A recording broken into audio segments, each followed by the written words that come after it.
la filtración glomerular. Antes de ingresar a la parte de filtración glomerular, tenemos que hablar de la barrera de filtración, que son las características que va a tener la membrana, ¿no? Veréis, hacer favor. Muy bien. Y en algún momento les mencionaba cómo estaba constituida esta barrera de filtración.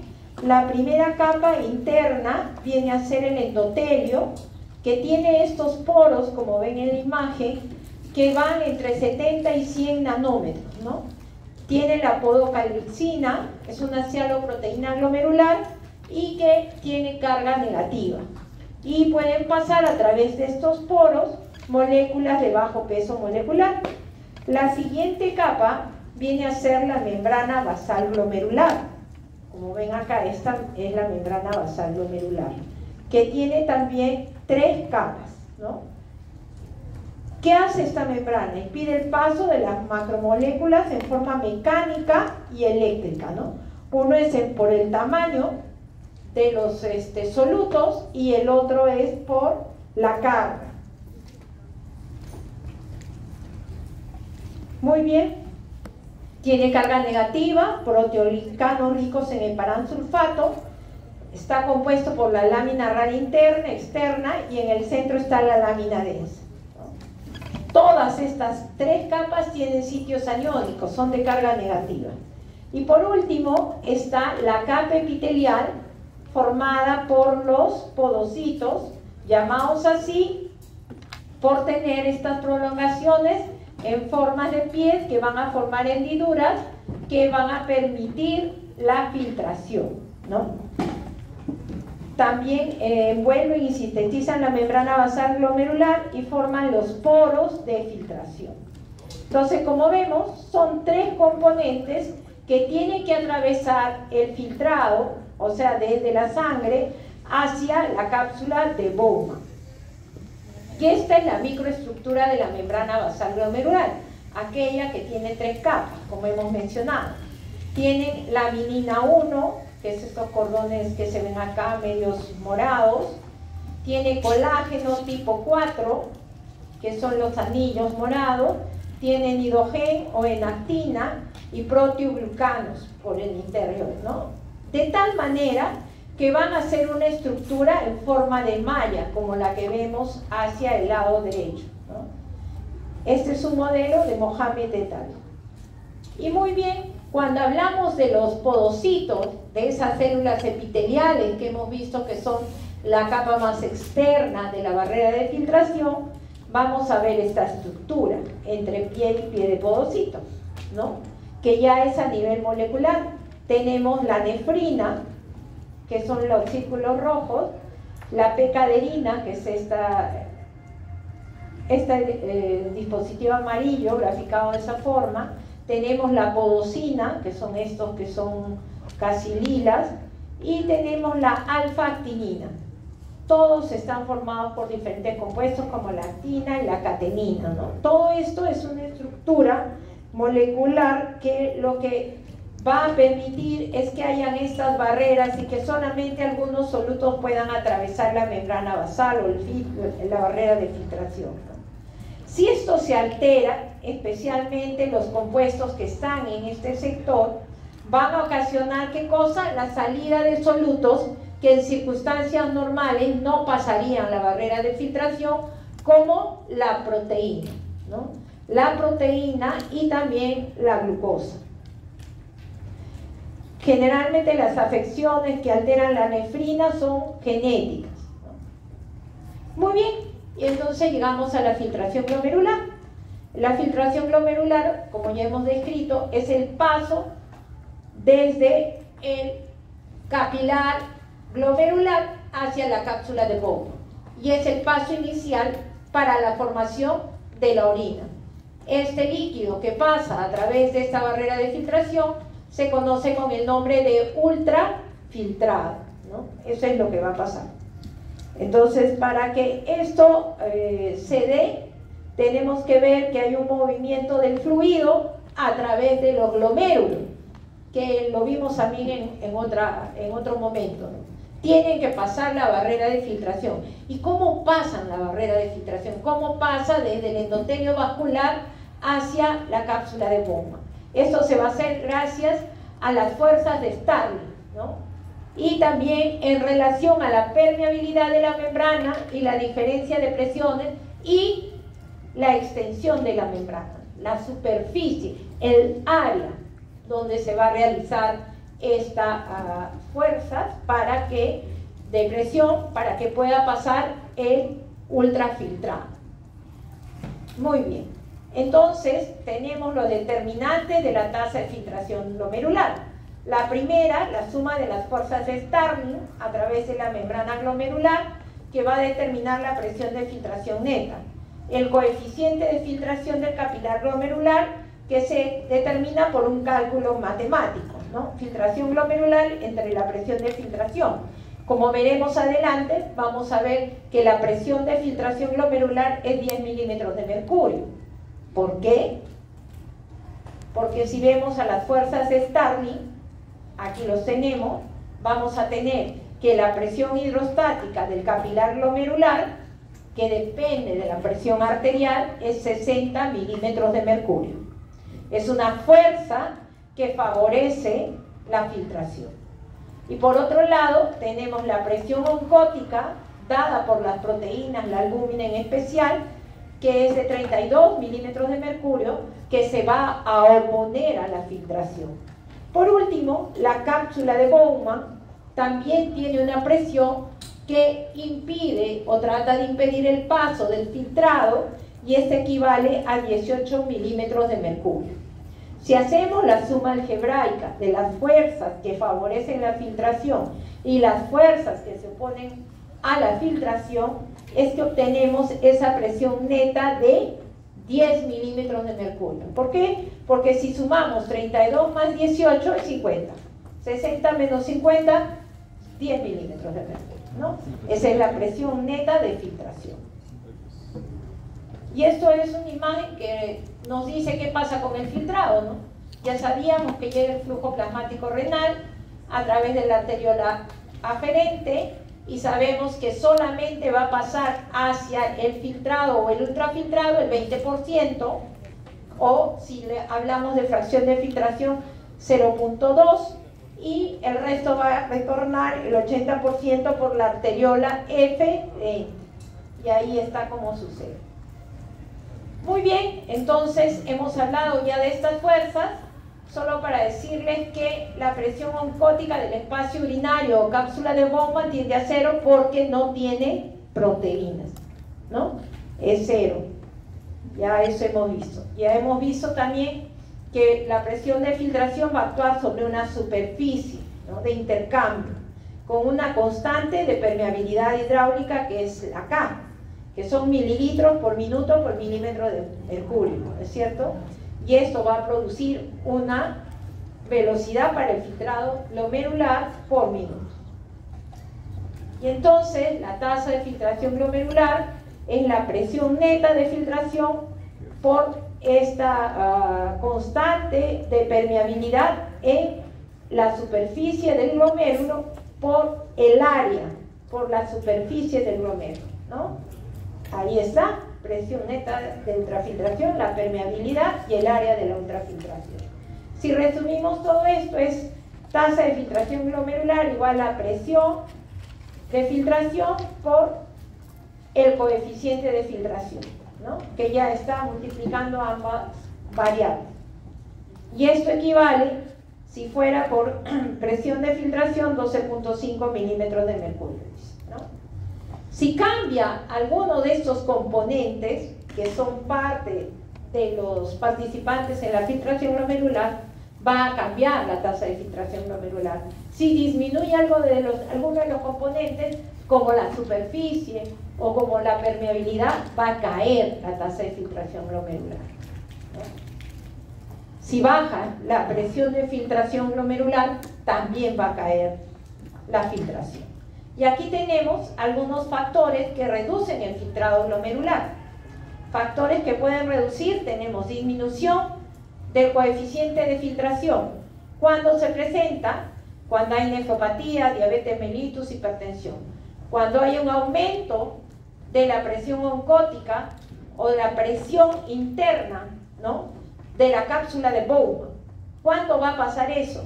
Cuando hay una obstrucción de la vía urinaria, porque hemos visto que normalmente la presión que ejerce la cápsula de Bowman en el espacio urinario, también se le llama, es de 18 milímetros de mercurio sin obstrucción.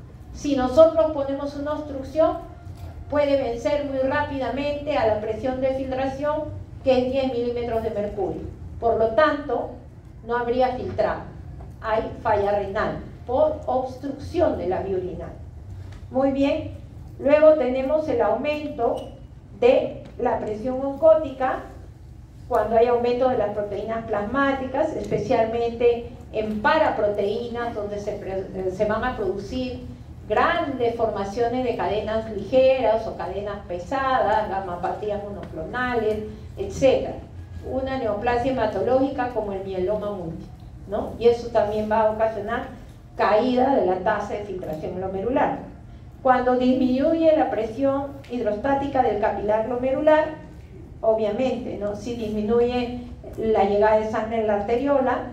Cuando pasa eso, cuando hay una caída de la presión arterial, y puede ser en un primer momento, van a entrar los mecanismos de autorregulación que vimos la semana pasada, cómo se trata de mantener estable la presión venosa que llega y la presión arterial que llega, ¿no?, gracias a este fenómeno de la autorregulación, que usa los reflejos miogénicos para aumentar o disminuir la resistencia en ambas arteriolas, ya sea la aferente o la eferente, y que las variaciones entre 80 milímetros de mercurio a 180 milímetros de mercurio, esta capacidad miogénica y de respuesta a los estímulos simpáticos puede mantener estable la tasa de filtración glomerular, a pesar de las grandes variaciones de la presión arterial. Eso es lo que se conoce como autorregulación. Muy bien. Luego también tenemos cuando hay una disminución, ¿no?, de la resistencia en la arteriola eferente, va a caer la presión de filtración glomerular, y esto va a ser como cuando usamos fármacos que bloquean la formación de la angiotensina 2, y hablamos de esto también la semana pasada, como cuando usamos los inhibidores de la enzima de convertidora de angiotensina o los antagonistas de los receptores de angiotensina. Ambos son medicamentos para la hipertensión arterial, ¿no? Y cuando usamos los bloqueadores de la renina también. Muy bien, seguimos. Cuando hay un aumento de la resistencia en la arteriola aferente, también, porque va a haber resistencia, no va a llegar bien el flujo, por lo tanto cae la presión hidrostática del capilar glomerular, hay un aumento de la actividad simpática y hormonas vasoconstrictoras, ¿no?, noradrenalina, endotelina. Y aquí es otra gráfica que nos dice cómo es que se va a modificar el filtrado glomerular de acuerdo a la resistencia en la arteriola eferente o el flujo sanguíneo renal, ¿no? ¿Y qué es lo que nos dice? Cuando cae o aumenta el flujo sanguíneo renal, lo que esperamos es que la tasa de filtración glomerular incremente. Si esto cae, también va a caer la tasa de filtración. En este otro, la resistencia arteriolar aferente, diferente, esta es la eferente, y que tenemos que se mueven igual, ¿no? Si tengo un flujo sanguíneo renal menor, voy a tener una tasa de filtración glomerular menor. Muy bien. Entonces, la filtración glomerular, que es una de las principales funciones del riñón, es capaz de producir 180 litros de filtrado al día, ya lo calculamos la vez pasada, y eso se va a dar por el equilibrio entre la fuerza hidrostática y oncótica, fuerzas de estable. Ya sabemos que la membrana que cubre tanto la membrana basal glomerular, la cavidad del endotelio, así como la capa epitelial con los podocitos, tienen cargas negativas. Van a dejar pasar aniones de 40 Armstrong de diámetro y un peso molecular de 15.000 libremente. Sustancias con carga neutra de 40 a 80 Armstrong y un peso molecular de 40.000 también pueden pasar con cierta dificultad. Y las sustancias más grandes, mayores de 80 Armstrong, no se filtran, no pasan, ¿no? Y aquí tenemos algunos ejemplos de algunas sustancias. En el caso de la inulina, miren cómo libremente pasa, y en cambio la hemoglobina y la albúmina no pasan, ¿no? No pasan. Cuando nos hablan de carga positiva más filtrada, ¿por qué? Porque hemos visto que todo aquel soluto que tenga carga positiva atravesará mejor la barrera de filtración, que es de carga negativa. En cambio, si el soluto tiene carga negativa, tendrá dificultad para el pasaje, ¿no? Porque las cargas iguales se repelen. No va a ser fácil pasar. Tendría que tener facilitadores. ¿Ya ven? Con carga negativa, menos filtrada. Muy bien. Tenemos que medir, ¿no? Ahora que sabemos el concepto, que entendemos cómo es la filtración glomerular, cómo esta es una de las principales funciones del riñón y que todos los mecanismos reguladores están preparados para mantener estable esta tasa de filtración glomerular, para mantener estable la perfusión, ¿no? No solo a nivel renal, sino las funciones que tiene que cumplir de aclaramiento de sustancias del desecho de lo que nos alimentamos o el resultado del metabolismo interno y que tiene que ser eliminado. Entonces, lo primero que tenemos es el concepto de clearance, de aclaramiento, ¿no? Y sabemos que esto se hace importante, ¿por qué? Porque necesitamos saber cuál es la función renal que tiene cada persona. Porque para eso sirve el cálculo. La tasa de filtración glomerular es un índice de la masa renal funcional. Acuérdense que hemos dicho que nacemos con 1 millón de nefronas por cada riñón, pero que a lo largo de la vida vamos a ir perdiendo esta masa de nefronas. Y lo único que va a ocurrir es que las que quedan, las remanentes, van a crecer, se van a hipertrofiar para compensar la función. Y eso se hace más evidente a partir de los 40 años, donde perdemos 1 mililitro por minuto de función renal por año de vida. O sea, a los 50 años perderemos ya 10, a los 60, 20, etc., ¿no? Entonces se han buscado diferentes maneras de medir esta tasa de filtración glomerular y se hace a través del aclaramiento de alguna de las sustancias. Las características de la sustancia tienen que ser que se filtren libremente y que no sufran ningún efecto de reabsorción o secreción, que se filtren libremente y se vayan en la orina. Entonces solo así podría servir para medir el aclaramiento o la tasa de filtración glomerular. Y entonces, ¿qué tenemos? Tenemos que debe mantener esta sustancia una concentración plasmática estable. No debe ser sintetizada, reabsorbida, secretada ni metabolizada en el riñón. Estas sustancias son las que mejor funcionan: la inulina, el iotalamato, el DTPA y la cistatina C. Pero ¿cuál es el problema de estas sustancias? Todas son externas.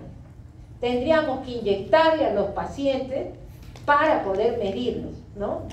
Y eso ya es más complicado porque se vuelve un procedimiento invasivo, ¿no? Entonces, tendríamos que buscar algo que sea más convencional, más fácil, que nos permita usarlo de manera masiva sin provocar mayores gastos económicos ni incomodidad en los pacientes, ¿no? Porque tendríamos que vaciar la vejiga, le tendríamos que poner una sonda para poder hacer bien la colección, etcétera, etcétera. Entonces vamos a mirar ahora que a lo largo de los años se han desarrollado diversas formas y fórmulas para poder calcular el aclaramiento, ¿no? Y ahí tienen ustedes cómo se mide el aclaramiento de la sustancia, la filtración, el coeficiente, el flujo plasmático renal, etcétera, etcétera. Tenemos muchas fórmulas, pero lo que busca es cómo acercarnos a esa tasa de filtración glomerular. Y más o menos el concepto es así. Si entra la sustancia, yo la puedo medir en sangre y sé cuál es su concentración. Y luego colecciono la orina y mido cuánto se eliminó. Si esta va a ser filtrada libremente, yo voy a tener para hacer el cálculo en el tiempo y en el volumen de distribución. Y voy a saber cuánto ha sido lo que aclaró la sustancia, ¿no? Como no se reabsorbe, ni se secreta, ni lo modifica el organismo, voy a poder medir exactamente la tasa de filtración glomerular a través del aclaramiento de esa sustancia. Entonces, como les digo, estas sustancias que les he mostrado antes se usan para los estudios de investigación. Ninguna es de aplicación masiva hasta la fecha. No ha habido modificación. Y la que sigue siendo la sustancia por excelencia para los estudios de investigación es la inulina. ¿Por qué? Porque esta tiene todas las características, ¿no? Va a pasar libremente en el filtrado, no va a tener ninguna modificación y vamos a tener la tasa de filtración glomerular. No se usa en los laboratorios, porque es así, ¿no? Es que es difícil. Ahí está la fórmula que utiliza y la que siempre seguimos usando hasta la fecha, no se ha modificado, es el clearance de creatinina o el aclaramiento de la creatinina como marcador para valorar la función renal. ¿Por qué? Porque ¿qué es la creatinina? A ver, ¿quién sabe? ¿Ah? Es el producto de la creatina muscular. Ya, de la creatina muscular, perfecto. ¿Qué más? Se libera al plasma. Se libera. Ya, si no se liberara no podríamos medir. Está bien, pero ¿cómo? ¿Qué característica tendría que tener? Varía menos del 10% al día. Lo dice hoy. No, no es así, que varía menos, no es así. Lo que pasa es que tenemos, producto del metabolismo muscular, una producción fija diaria. O sea, siempre producimos la misma cantidad de creatina y que luego se va a volver creatinina. Por lo tanto, y su incremento, si dejara de funcionar el riñón, va entre 0.5 a 1 miligramo por día. O sea, a pesar de que pudiéramos perder los riñones en este momento por un accidente, si a las 2 horas nos miden, vamos a tener todavía la creatinina sérica normal. No se va a ver incrementada, ¿ya? Pero ¿cuál es la característica de la creatinina?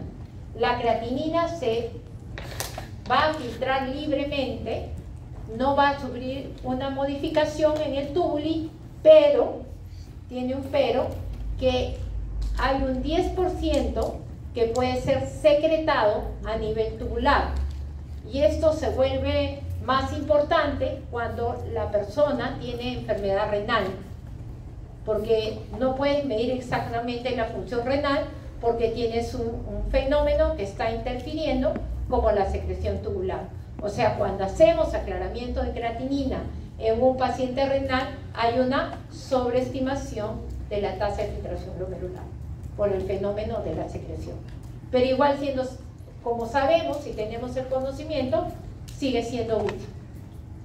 O sea, y es lo que se usa en todos los laboratorios y alrededor de todo el mundo. Todos usamos lo mismo. Lo que pasa es que usamos creatinina unos en miligramos por decilitro y la nomenclatura universal es micromoles por litro. Acá están las limitaciones para cuando hacemos el aclaramiento juntando la orina de 24 horas. Su principal problema es la colección. Coleccionar orina de 24 horas, que es difícil, porque pueda que pierda orina, pueda que no junte lo normal, pueda que la persona tenga incontinencia, tenga pérdidas, etc. Y tenemos lo que ya hemos dicho. Normalmente nosotros podemos saber si una colección de orina para hacer una tasa de filtración glomerular está adecuada. ¿Cuál es esa medida? La creatinina en la orina.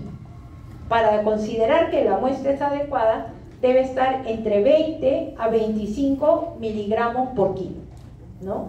En el varón, y en las mujeres 15 a 20 miligramos por kilo, y en los mayores de 50 años puede bajar hasta 10 miligramos por kilo, igual que en los pacientes renales. Y entonces el clearance de creatinina normal en la mujer es 95 más o menos 20 mililitros por minuto, y en el caso del hombre 120 más o menos 25 mililitros por minuto, ¿no? Eso es lo que consideramos normal. Y entonces ya medimos, pero como ustedes vieron, existían muchas dificultades cuando usamos la orina de 24 horas, especialmente los problemas de la colección de la orina. Y entonces se han desarrollado diferentes fórmulas, ¿no?, para calcular o acercar con la medida única de la creatinina a lo que vendría a ser una tasa de filtración glomerular estimada. Existe la fórmula MDRD, que es a partir de un estudio nutricional, y que la fórmula está allí, la tienen allí, y considera, y la aplicación en la web existe, y podrían usarla introduciendo los datos de los pacientes, ¿no?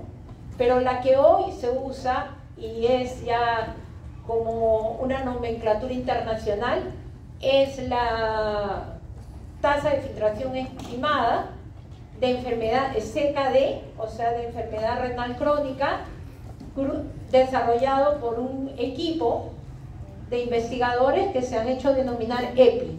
Entonces, el que se usa hoy en día es la tasa de filtración glomerular estimada con CKD-EPI, y también es un calculador en la web, ¿no? Tiene un calculador y nos va a proporcionar. Este es el CKD-EPI, es el que considera también y tiene en cuenta a los hombres, mujeres, y hay uno más desarrollado que toma en cuenta la raza, ¿no? Porque el grupo de la raza negra tiene más afectación del riñón, porque va a tener más tendencia a hipertensión arterial y diabetes, ¿no? Y es la población que sufre más con la enfermedad renal crónica, ¿no?, si hablamos de grupos de edad, de raza. Muy bien, otra vez vamos a hablar del aparato yuxtaglomerular que participa en la regulación, ¿se acuerdan? Entonces el aparato yuxtaglomerular ya sabemos que es la porción en donde la arteriola aferente y la arteriola eferente van a formar un triángulo con el segmento del túbulo distal que hace el triángulo con ellos como base, y cuyas células que van a estar en este nivel van a tener una diferenciación especial y se van a volver las células de la mácula densa, que tienen unos sensores para el ultrafiltrado, es decir, para el contenido de sodio y cloro del ultrafiltrado, que cuando caiga este contenido de sodio-cloro es que va a activar al sistema renina desde las células yuxtaglomerulares, ¿no?, de la arteriola aferente. A ver. Aquí estamos, y acá están las células yuxtaglomerulares de la arteriola aferente que van a liberar la renina, ¿no es cierto? Y estas de aquí van a hacer que haya cambios a nivel sistémico, como el aumento de la resistencia vascular para mantener la presión arterial sistémica, y van a haber cambios locales a nivel renal, como que van a indicar que se reabsorba más cloruro de sodio en todos los segmentos tubulares, empezando en el túbulo proximal, que es el segmento de reabsorción más eficaz de todo el sistema de la nefrona, ¿no? Pero también va a actuar en el asa de Henle y bajo la acción de aldosterona en el túbulo distal, y también es capaz indirectamente de que se estimule la hormona diurética para la reabsorción del agua en el túbulo colector, ¿no? Todo eso va a pasar cuando desde este aparato yuxtaglomerular. Tiene dos componentes: el sensor para el cloruro de sodio y la liberación de la renina, que va a estimular la liberación del angiotensinógeno, que luego en el hígado se vuelve angiotensina, 1 y luego va al pulmón y por la enzima convertidora de angiotensina se vuelve angiotensina 2, que es la forma como actúa a nivel sistémico y a nivel local en el riñón. Y la otra cosa que va a ocasionar este sistema renina-angiotensina-aldosterona es que va a aumentar la resistencia en la arteriola eferente, en su afán de mantener la tasa de filtración glomerular. Esa es su otra acción a nivel local, a nivel renal. Y vamos viendo ya a este sistema renina-angiotensina-aldosterona, como lo vemos acá, salió a partir de ese aparato yuxtaglomerular. Ya hemos hecho todo este camino, ya hemos visto cuál es su función a nivel sistémico, pero también indirectamente, bien, va a actuar sobre la producción de la hormona antidiurética y también va a tener un efecto en la sed, ¿no? También la aldosterona, y se produce la reabsorción de sodio, cloro y la excreción de potasio e hidrógeno, ¿no? Que es el otro. Y entonces, ¿cuál es la función de este aparato yuxtaglomerular? Lo hemos descrito: el balance o la retroalimentación tubuliglomerular, ¿no? Porque participa en ambos. A través del aumento de la resistencia en la arteriola eferente, tiene acción sobre el glomérulo directamente, y en su participación en el aparato yuxtaglomerular tiene acción sobre los túbulos. Por eso se llama retroalimentación tubuliglomerular, balance tubuliglomerular, ¿no? Eso es lo que tenemos que recordar. Muy bien, ahí está. Entonces, en el balance dice: si aumenta la carga filtrada, aumenta la reabsorción de sodio y agua en el túbulo proximal, y eso se llama prealimentación positiva. ¿Y qué va a pasar? Si estoy bien hidratado, si ya tengo la cantidad de sodio y cloro necesaria, lo que va a pasar es que el segmento distal, en este caso el túbulo colector, va a inhibir a la hormona, o sea, todo se va a inhibir, va a haber péptido atrial natriurético, vamos a tener supresión de la hormona antidiurética y vamos a eliminar todo aquello que tengamos en exceso para regresar al estado estable, ¿no?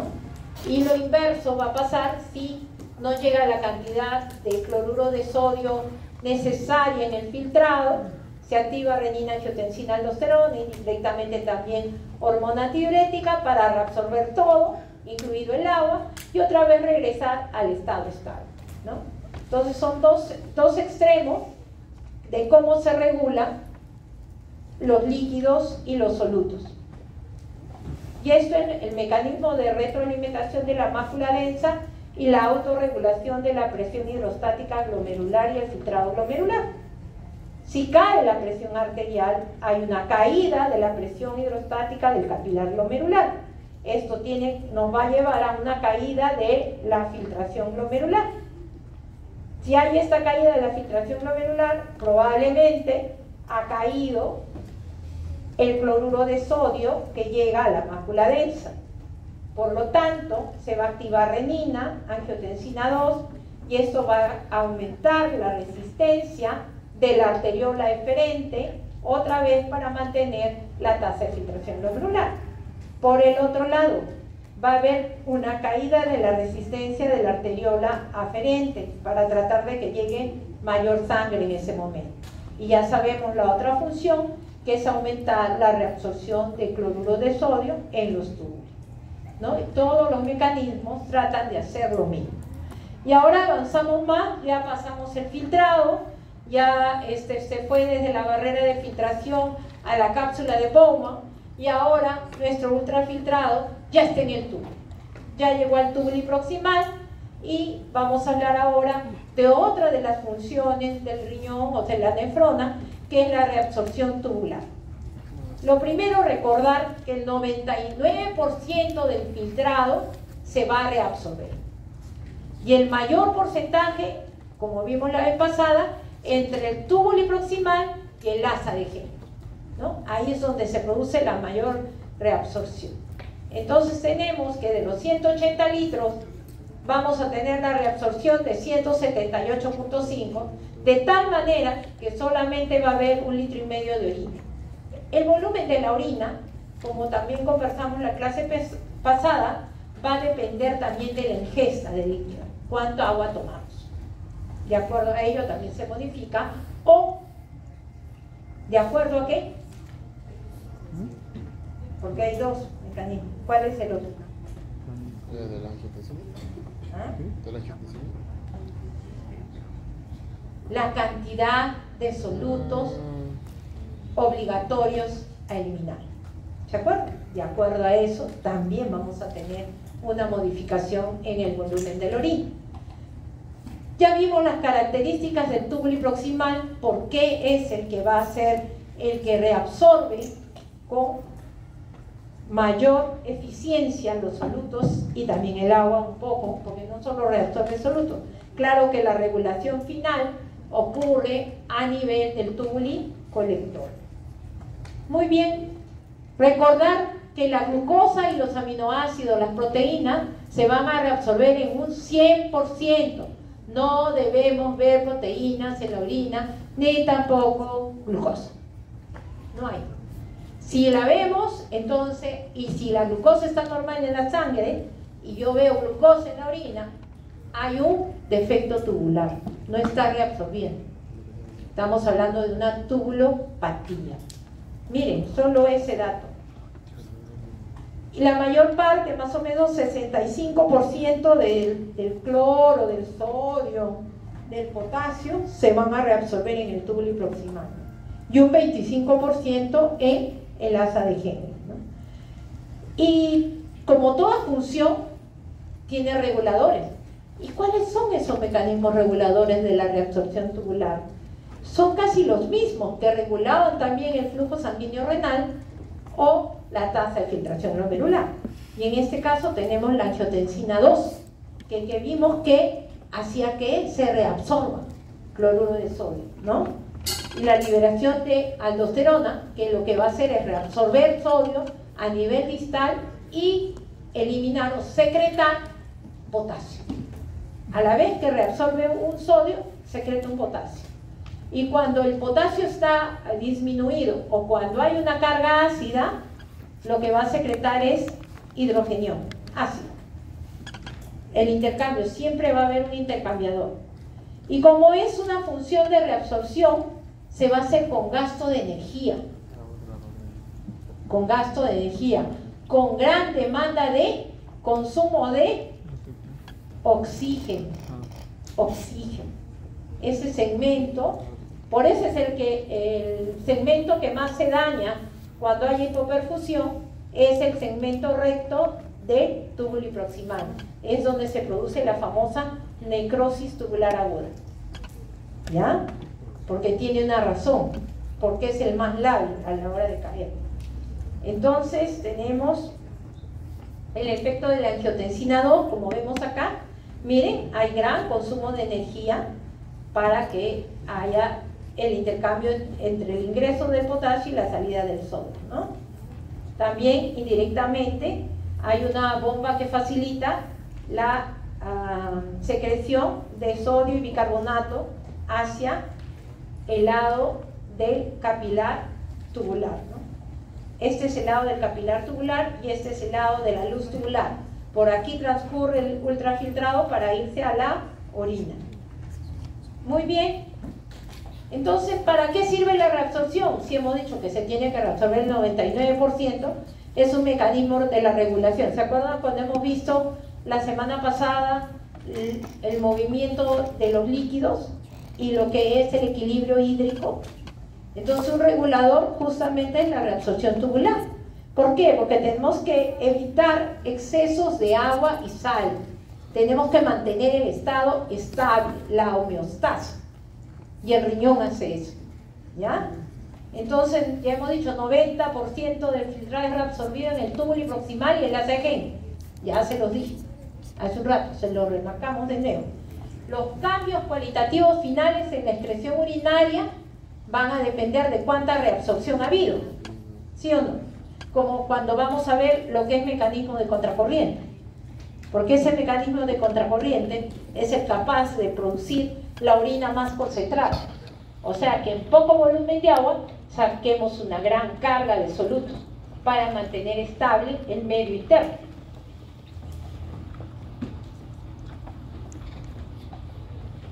Muy bien, aquí está.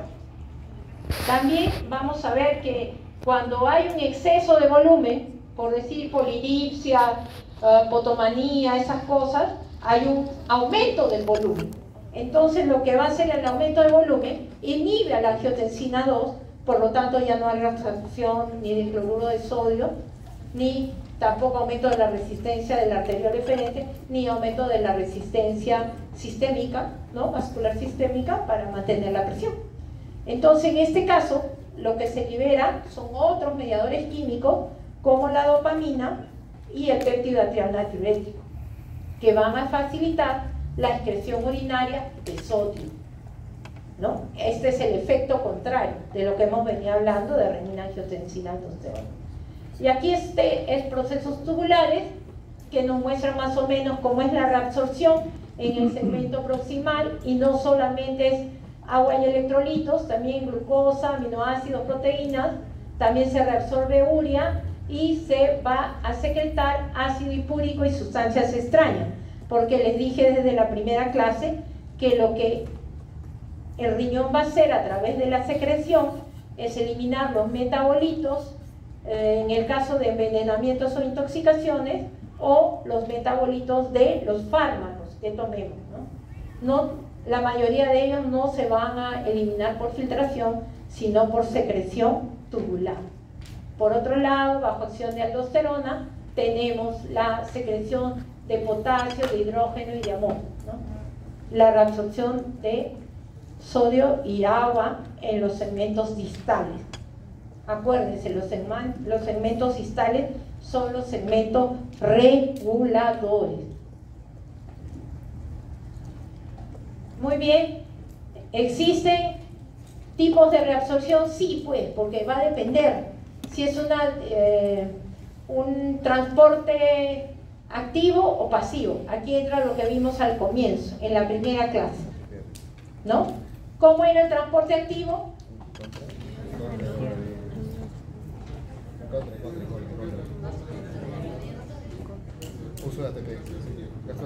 Con gasto de energía y contra la gradiente, como dijo él. A ver, se complementaron, ¿eh? ¿Ya? Entonces, contra el gradiente de concentración y con consumo de energía. ¿Y eso por qué va a estar facilitado? Por la bomba de sodio, potasio, ATPasa, que todas las células tienen. Todas las células vivas tienen la bomba de sodio, potasio, ATPasa. ¿Qué hace qué? ¿Qué hace la bomba? Hace intercambio. ¿Qué intercambia? Sodio por potasio. Sodio y potasio, pero ¿cómo? Pues? Porque sodio y potasio. Sale el sodio, potasio. ¿Cuánto sodio sale y cuánto potasio ingresa? Así es. Y se produce una gradiente, un diferencial de 1 que va a facilitar que haya co-transporte. Esa gradiente electroquímica es la que va a facilitar que hayan otros transportes, ¿no? Como vamos a ver rapidito acá. Y ahí está, miren, ¿no? Y luego tenemos el transporte pasivo, o el tipo de reabsorción pasiva, que se da por difusión facilitada, por la gradiente de concentración química o eléctrica, y ahí hay reabsorción de agua por osmosis y por difusión cloro y urea, ¿no? ¿Qué era difusión? Porque osmosis ya hemos hablado bastante ya. ¿Qué era difusión? ¿Ah? ¿Qué cosa? Difusión. A ver, Sosa, difusión. ¿Qué se mueve? Agua, soluto. Soluto. ¿De dónde a dónde?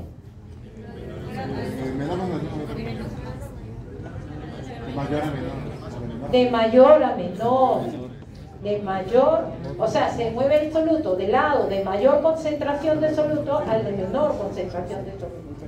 Así se mueve el soluto. En cambio, la osmosis es al revés. ¿Cómo se mueve el agua?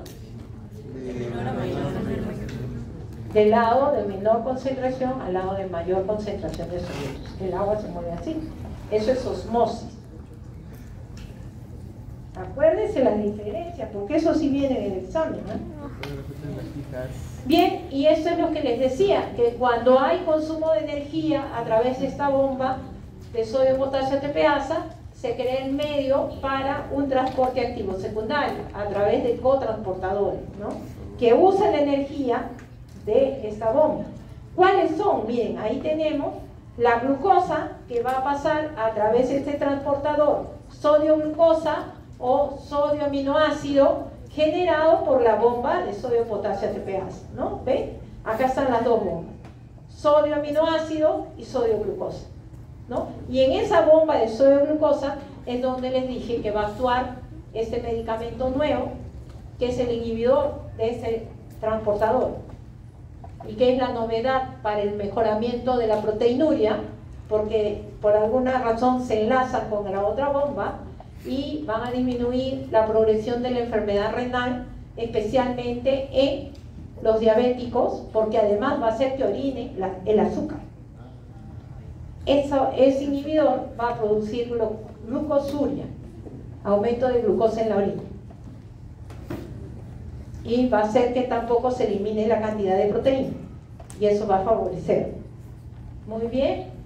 Entonces también hay que mencionar la difusión de cloruyuria, que es libre porque son aniones, son solutos muy pequeños, y estos rápidamente difunden a través de todas las membranas. Y eso es para que se queden para revisar cómo es que se reabsorben. Y ya les dije, el túbulo proximal es el que más reabsorbe. 65% de sodio, agua, cloro, potasio y calcio, 100% de glucosa y aminoácidos, 90% de bicarbonato, y es el transporte de fosfato regulado por paratormona. Secretan cationes y aniones orgánicos, sales biliares, uratos, oxalatos, catecolaminas. Y es la vía de eliminación de fármacos y toxinas, ya lo hemos visto, ¿verdad? El asa de Henle tiene 3 partes: la descendente delgada, permeable al agua y poco a los solutos, reabsorbe 20% de agua; la ascendente fina o delgada y la ascendente gruesa. Ambas partes ascendentes son impermeables al agua, pero sí permeables a los solutos, ¿no? Eso es lo que va a pasar acá, en este segmento, ¿no? Y ya en el asa de Henle se va a reabsorber 25% del sodio, cloro, potasio, calcio, bicarbonato y magnesio.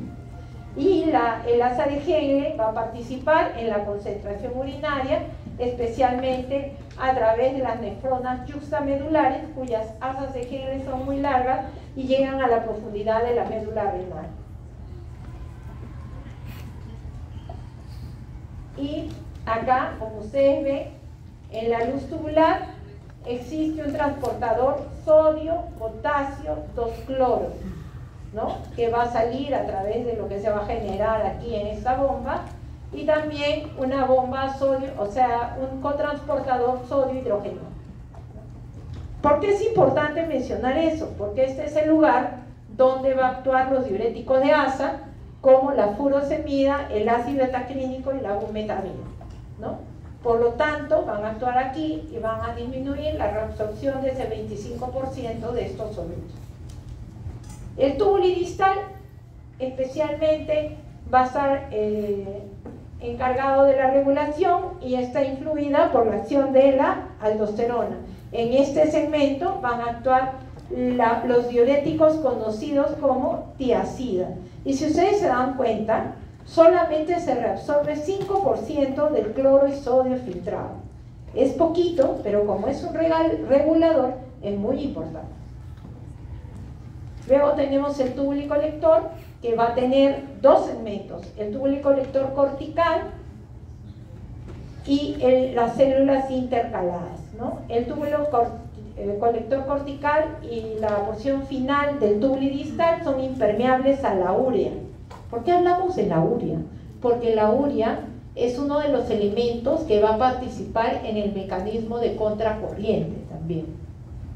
No solamente es sodio y agua y nada más, no. La urea es uno de los que va a otorgar el 50% de la osmolalidad de la médula renal, ¿no? Todas estas acciones, tanto la reabsorción de sodio y secreción de potasio, ya hemos dicho, está mediada por aldosterona. Las células intercaladas son las células que van a participar en la regulación ácido-base. Secretan hidrógeno a través de una bomba, la hidrógeno ATPasa, ¿ya? Y regulan ácido. Y la permeabilidad al agua va a depender de la concentración de la hormona antiurética. ¿Por qué? Porque en el túbulo y colector, en el lado de la luz que va al lado del capilar peritubular, se ubica el receptor B2 para la hormona antiurética. En este segmento van a participar los diuréticos antagonistas de la aldosterona en el túbulo y colector y distal, como la espironolactona y la eplerenona, ¿no? También van a actuar los bloqueantes de los canales de sodio, que también son diuréticos, como la amiloride y el triamteride. El túbulo y colector medular es el que reabsorbe sodio y agua menos del 10%, pero es el regulador final del volumen urinario. Y también participa en la regulación ácido-base. Y aquí tenemos más o menos un ejemplo de cómo es la reabsorción de los diferentes solutos de acuerdo a sus características de peso y todo. Estos no se reabsorben, miren, en el túbulo proximal se reabsorbe todo.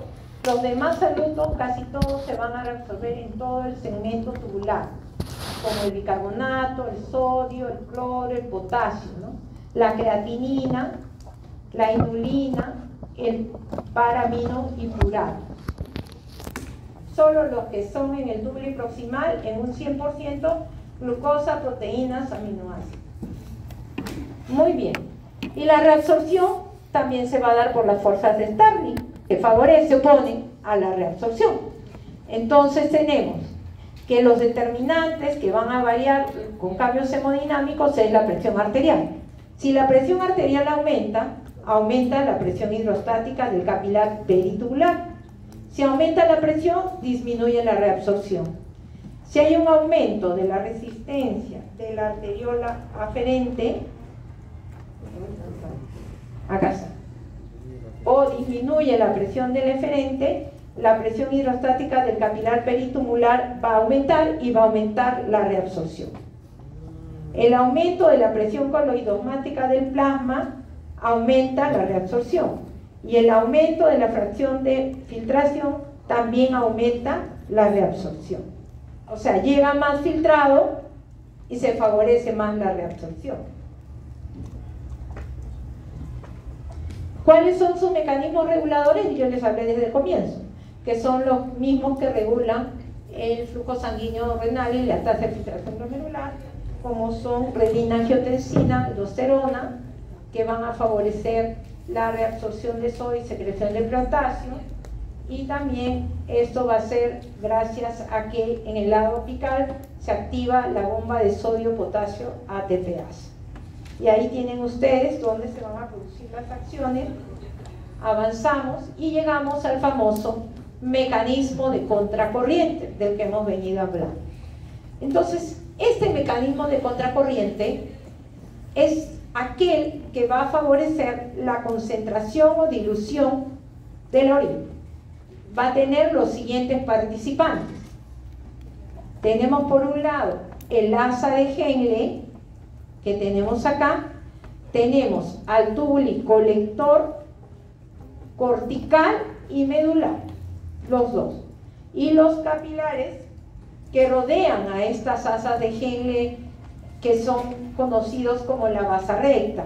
La basa recta tiene una distribución como en malla que va a rodear a estos componentes. Y si ustedes son observadores, van a ver lo siguiente. Miren, aquí el flujo de la orina está en este sentido y el flujo de la sangre está en el sentido inverso. Al ser así, en el intersticio van a ir produciendo una gradiente osmolar por el movimiento de los solutos y el agua. Y esta diferencial suele ser, acá lo vamos a ver, más o menos de 200. Esto es cuando no hay ninguna variación. 300 miliomoles, tanto en la rama que va a descender, en la horquilla, igualito en la rama ascendente, igual en el intersticio. Pero eso no pasa. Eso es isosmótico, eso no pasa. Lo que va a pasar es lo que vemos acá. Va a haber siempre un diferencial de 200 miliosmol. Esta asa, dijimos que era una asa que va a ir poco a poco concentrando los solutos. Eso quiere decir que en el camino va a ser permeable al agua, pero no a los solutos. El agua va a ir saliendo, ¿no? Y por otro lado, en la rama ascendente va a ser permeable a los solutos. Y al permitir la salida de este soluto, va a hacer que haya una gradiente entre el capilar peritubular y el asa de Henle. Eso es más o menos 200 miliosmol. Eso va a hacer que se sume cada vez estos cambios osmolares conforme van llegando hasta la profundidad de la médula. Esos 200 van sumando, ya luego son 400, luego son 600, 800.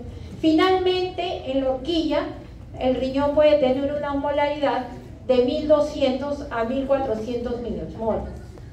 Y es por eso que es capaz de poner en 500 mililitros 600 miliosmoles de soluto. O sea, es capaz de, en poquito volumen de ultrafiltrado o de orina, sacar todos los productos de desecho, ¿no? Gracias a ese mecanismo de contracorriente o de concentración de la orina, que es este gradiente que se va a dar y va a hacer ese efecto sumatorio, que van a ser 4 a 6 veces repetidos los pasos para llegar a esta osmolaridad de 1200 en la horquilla, ¿no?, del asa de Henle, que llega a 1200 a 1400 como ven acá, ¿no? Pero es sumatorio. Y finalmente pusimos orina concentrada, les digo, poquito volumen con gran cantidad de solutos. Y ahora nos vamos a la última función tubular, que es la secreción tubular. Ya hemos visto que es el proceso que transporta sustancias del capilar peritubular al lumen tubular. Pueden también ser activos o pasivos, como vimos en la reabsorción, y van a ser básicamente para sacar metabolitos aniónicos o productos que son del desecho, como los metabolitos de los fármacos, de las intoxicaciones, creatinina, algunos ácidos, ¿no? Y por transporte activo va a haber secreción de potasio, hidrogeniones, fosfatos, creatinina, uratos, glucuronidatos, bases orgánicas, ¿no? Y por transporte pasivo, amonio, urea y FAP, ¿no? Y eso para recordar cómo es el transporte de sodio en el riñón, que ya lo hemos venido diciendo. 65% se reabsorbe en el túbulo proximal, 25% en la rama ascendente gruesa de Henle, 5% en el túbulo distal y más o menos un 3% en el túbulo colector, y vamos a eliminar alrededor de 0.4-0.5%. Lo que yo les decía, los segmentos que reabsorben consumen gran cantidad de oxígeno, ¿no? Miren ustedes el consumo. Entonces, ¿qué tenemos? Si hay mayor tasa de filtración glomerular, es mayor la reabsorción del sodio y por lo tanto mayor consumo de oxígeno. Pero ese no es el único catión que regula, si bien es el más importante porque es el principal catión extracelular del sodio. También tenemos el manejo renal del potasio. ¿Y por qué es importante? Porque el potasio es el principal catión intracelular. Muy bien, más o menos llega 756 miliequivalentes por día en esos 180 litros del filtrado, ¿no? Y recordemos que más o menos el promedio de la concentración de potasio en el plasma es 4, ¿no? 4, 4.2 miliequivalentes por litro. El 65%, igual que el sodio, se reabsorbe en el túbulo proximal.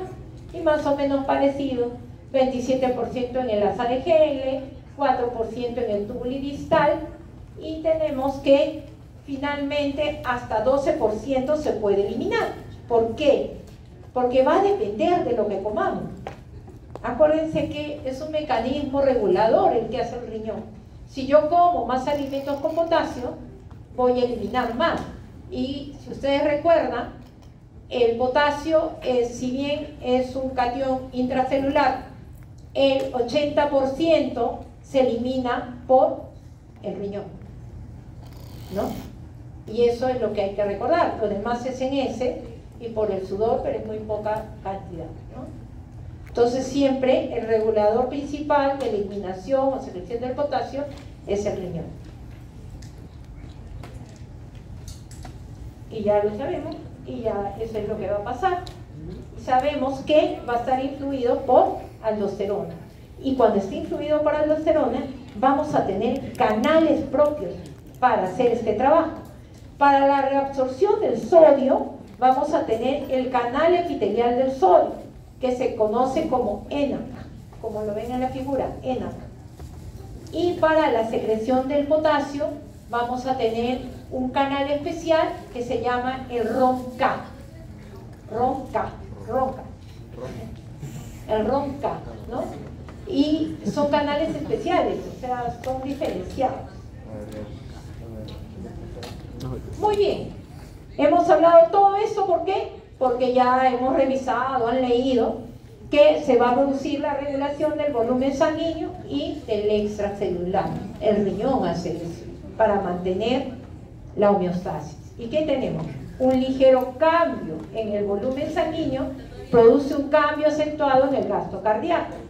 Un ligero cambio en el gasto cardíaco causa un gran cambio en la presión arterial. Un ligero cambio en la presión sanguínea causa un gran cambio en la diuresis, en el volumen de la orina. ¿Ya?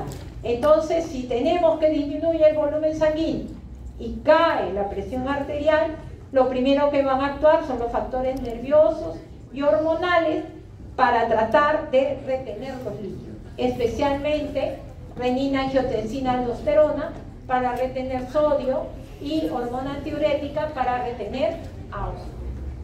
Creo que esa parte ya acabó. Sí, pero nos faltan ya nos faltan dos cosas. Nos falta ácido base, que vamos a hacer el jueves, y funciones hormonales. Y ahí acaba todo renal. ¿Qué?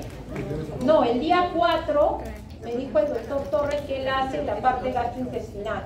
O sea, el jueves acabamos nosotros. Sí, acaba la parte renal. Por eso he corrido.